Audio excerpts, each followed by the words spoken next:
मध्य प्रदेश के जो हमारे सीएम हैं वो तो थूक भी देंगे ना हम लोग, तब भी वो चाटने के लिए तैयार हो जाएंगे, क्योंकि उन लोगों को बिल्कुल चाटने के लिए तैयार होंगे, क्योंकि उन लोगों को वोट चाहिए, उनको कोई मतलब नहीं है। होगा मध्य प्रदेश में लाडली बहना योजना लेकर आ गए। अरे मामा जी हमें योजना नहीं चाहिए। मोदी जी तो बड़े बड़े भाषण देते आए हैं और हमेशा आगे भी भाषण देते आएंगे।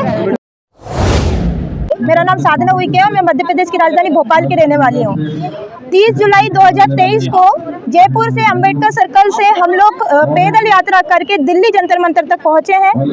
और जो देश में जितनी घटना हो रही है, तमाम जितने भी शोषित पीड़ित किसान मजदूर जितने भी हैं, और खास करके हमारी बहन बेटियों पर जो शोषण अत्याचार देश में हो रहे हैं, उस मुद्दे को लेकर हम लोग तीनों बहनें पैदल यात्रा करके यहाँ दिल्ली जंतर मंतर आए, ताकि हमारे मानव अधिकार आयोग और जनजाति आयोग, अनुसूचित जनजाति आयोग, महिला आयोग को सूचना पड़े कि 3 बेटियां हैं अभी देश में, और भी बेटियां हैं देश में जो कि शिक्षित है, जागरूक है, स्वतंत्र है और अपना हक अधिकार जानती है। तो आप लोगों से भारतीय महिलाओं की सुरक्षा पर सवाल यात्रा निकाल कर इतनी दूर आई है, और हम शासन प्रशासन से और देश की सरकार से, केंद्र सरकार और राज्य सरकारों सबसे सवाल करने के लिए हम लोग यहाँ पर आए हुए हैं। क्या आपको लगता है मोदी जी का खोखला नारा है सिर्फ कि बेटी बचाओ बेटी पढ़ाओ, सबका साथ सबका विकास, क्या कहेंगे मणिपुर में बेटियों के साथ में जो जघन्यता हो रहा है? मोदी जी तो बड़े बड़े भाषण देते आए हैं और हमेशा आगे भी भाषण देते आएंगे।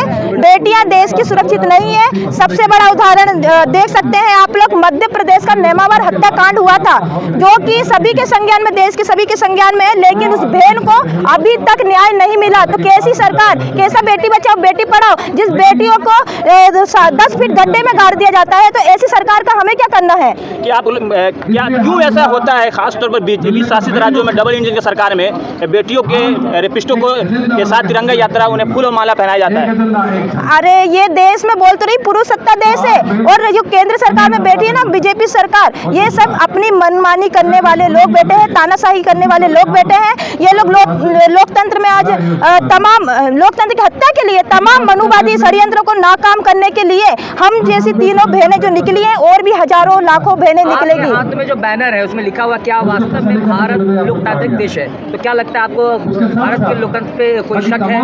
बिल्कुल शक है ना। हम जैसे शोषित पीड़ित लोग तो इस देश को, संविधान को मानते हैं और अपना हक अधिकार भी जानते हैं, क्योंकि अब शिक्षित होने लगे। लेकिन जो सत्ताधारी लोग हैं, केंद्र में, राज्य में लोग बैठे हुए हैं, वो लोग क्या कर रहे हैं? वो इस लोकतंत्र को मान रहे हैं? बिल्कुल नहीं मान रहे। ये सवाल आप मीडिया वालों को उनसे पूछना चाहिए। मोदी जी इसी लोकतंत्र के मंदिर में सर झुकाते हैं, तो क्या लगता है सिर्फ डबल स्टैंडर्ड पॉलिसी उनका है? जब सिर झुकाते हैं तो देश की राष्ट्रपति जो प्रथम नागरिक है इस देश की, तो उनको संसद में क्यों नहीं जाने दिया उन्होंने? प्रधानमंत्री को क्या हक था जाने का?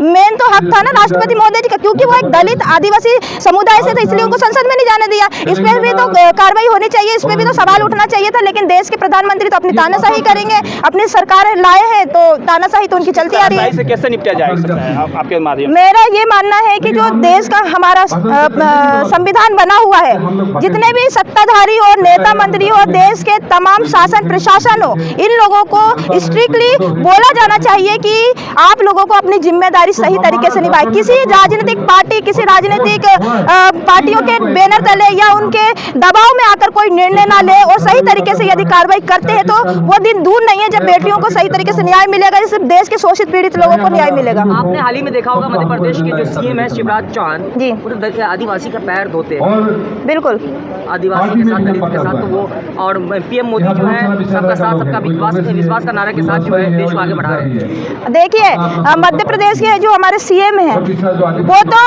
थूक भी देंगे ना हम लोग, तब भी वो चाटने के लिए तैयार हो जाएंगे, क्योंकि उन लोगों को बिल्कुल चाटने के लिए तैयार होंगे, क्योंकि उन लोगों को वोट चाहिए, उनको कोई मतलब नहीं है।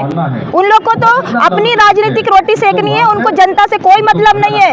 मेरा यही है कि यदि उसे पीड़ित जो है वो भी एक आदिवासी युवक था जिसपे पेशाब किया गया था, वो भाजपा का नेता था, उसके बाद में उसको संरक्षण दिया गया, उसके हिंदूवादी लोगों ने उसको पैसे दिए गए, बल्कि पीड़ित वालों को क्यों नहीं दिए गए पैसे? उसको पैर धो के उसका सम्मान कर दिया, तो इतने में क्या आदिवासी समुदाय का जो सम्मान था वो उतर गया? जो भी मतलब बोलते हैं कि आदिवासियों के साथ है, आदिवासियों के वोट बैंक के लिए ये लोग चुनाव के समय पे हमेशा आकर हम लोगों के पैर भी धो लेंगे, जो थूपेंगे वो भी चाट लेंगे। मैं तो ऐसी सरकार को नकारती हूँ। प्रधानमंत्री महिला सशक्तिकरण की बात करते हैं, महिला सम्मान की बात करते हैं और कहा जाता है कि देश सुरक्षित हाथों में है। क्या सोचते हो? अब ये क्या बोले, ये अब तो नेशनल टीवी आप लोग जो भी होंगे मीडिया वाले, जो नेशनल जो गोदी मीडिया है ना, वो लोग तो मोदी जी के चमचे लोग हैं। जब तक पैसा नहीं फेंकेंगे मोदी जी, जब तक वो उस तरीके से बात ही नहीं करेंगे जिस तरीके से एक शोषित पीड़ित परिवार को उनको हाईलाइट करना चाहिए। लेकिन वो इन्होंने इतना पैसा दे दिया, इन्होंने इतना पैसा दे दिया, मोदी जी ने इतना पैसा दे दिया, उनके पीड़ित परिवार के घर गए, सीएम पीड़ित परिवार के घर, मतलब इतना हाईलाइट करते हैं, लेकिन कुछ होना जाना नहीं है। जमीनी स्तर पर यदि बोला जाऊं तो ये नेमावर की लड़की यहाँ पर आई हुई है हम लोग के समर्थन के लिए, और उसके परिवार को अभी तक न्याय नहीं मिला है। ये सबसे बड़ा सवाल है कि हमारी न्याय व्यवस्था कहाँ कमजोर है। नहीं मिला, क्या विश्वास है न्याय मिलेगा? न्याय तो मिलना चाहिए था ना, क्योंकि संविधान मिलना चाहिए अलग है, लेकिन विश्वास है कि नहीं? विश्वास है पूरा, बिल्कुल विश्वास है। क्या है जब विश्वास है आपको न्याय? बिल्कुल विश्वास है, लेकिन जो न्याय व्यवस्था में लोग बैठे, जो लोग बैठे, हम सबको गलत नहीं बोल रहे, लोग बैठे हैं ना, जो शासन जो सरकार है, जो सत्ताधारी सरकार, उनके प्रेशर में आकर गलत निर्णय लेती है। फिर आपको सुप्रीम कोर्ट पे भरोसा नहीं है? सुप्रीम कोर्ट पे क्यों भरोसा नहीं होगा? उसी की तो लड़ाई लड़ रहे हैं आज हम, संवैधानिक लड़ाई, ताकि सुप्रीम कोर्ट में हम लोग को न्याय मिले। हम सुप्रीम कोर्ट के खिलाफ नहीं है, लेकिन जो प्रशासन, जो सत्ताधारी लोग प्रेशर बनाते हैं अपराधियों को बचाने के लिए, हम उसके खिलाफ हैं। आप कहाँ से आई हैं? मैं मध्य प्रदेश भोपाल से हूँ। कितने तारीख से? 3 नहीं, हम लोग 30 जुलाई से निकले हैं। लेकिन एक सवाल बनता है, मध्य प्रदेश से हैं, तो आने वाला समय जो भी चुनाव होने वाला 1-2 महीना में, तो क्या आप देखती हैं कि महिलाओं के लेकर सरकार मामा आएंगे? बिल्कुल, अभी देखा होगा मध्य प्रदेश में लाडली बहना योजना लेकर आ गए। अरे मामा जी, हमें योजना नहीं चाहिए, हम तो हमेशा से बोलते आए हैं, हमें ऐसा अधिकार, ऐसा पावर दे दीजिए जिससे कि हम एक एक अपराधियों को एक एक गोलियों से उड़ा दे। जो कोई भी बहन बेटी, उसका भी तो जीवन जीने का अधिकार है, लेकिन कोई भी आता है और आकर उनको। अच्छा, ये नाम तो बड़ा अच्छा है, लाडली। हाँ। लाडली बहन, लेकिन उसी लाडली बहन के साथ जो अत्याचार होता है, तो ये तो दोहरी पॉलिसी हुआ ना?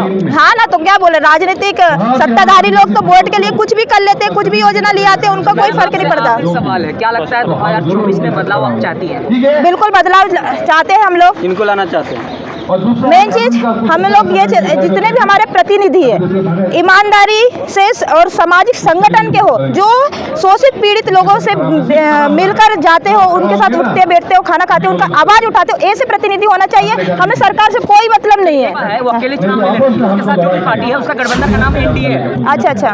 और जो जितना कांग्रेस है और भी बहुत सारे, जो अखिलेश यादव की पार्टी है, और भी बहुत सारी पार्टी है, सब मिलाकर के इंडिया जो गठबंधन बना है उसका नाम इंडिया दिया गया है। क्या लगता है आपको, इंडिया का सपोर्ट करना है या आना चाहिए, या फिर इंडिया को? बिल्कुल, जो आप गठबंधन वाली बात कर रहे हैं उनका सपोर्ट करना चाहिए। इंडिया को या मोदी? राहुल गांधी या मोदी, मैं पर्टिकुलर नाम नहीं लूंगी, लेकिन जो हमारे लिए सोचता है, इस देश के लिए सोचता है, और ना कि वो किसी तानाशाही को पर विश्वास करता है, लोकतांत्रिक देश में सही तरीके से निर्णय लेता हो और कानून व्यवस्था पे और संवैधानिक। राहुल गांधी जी जब बात कर रहे हैं तो क्या लगता है आपको ठीक कर रहे हैं? बिल्कुल ठीक कर रहे हैं। ऐसे युवा होना चाहिए जो देश में जा जाकर अपने पद यात्रा करता हो, लोगों की समस्या सुनता हो, लोगों की समस्या के समाधान निकालता हो, तो ऐसे लोग होना चाहिए।